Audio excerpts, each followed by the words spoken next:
Hello mga mami, welcome back to my channel. Ako di ay si Mami Joy.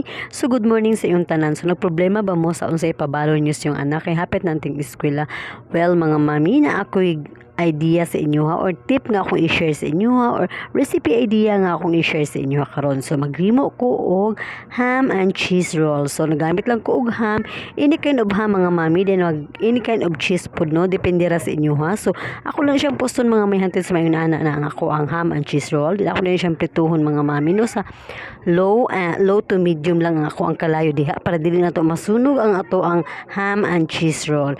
So yung ani na siya mga mami, so hinahinay lang siya taman sa mag-brown no. So once na mag-brown na ang pikas nga side, so ato na po siyang balihon taman sa ma-brown na po rin isa ka side. So yung ana mga mami, so luto na ang atong ham and cheese roll. So thank you so much for watching. Please don't forget to subscribe my channel.